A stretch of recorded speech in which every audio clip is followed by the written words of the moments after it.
శృతి చేయని సిగ్గుల వీణ రేగిందో యమ్మో మతిపోయిన ఈ పసికూన ఏం తాళం వేశాడే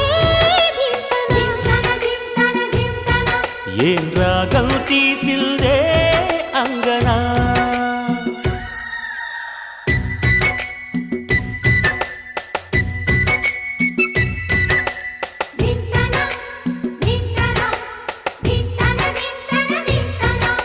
మోగిందో యమ్మో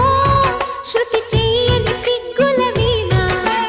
రేగిందో యమ్మో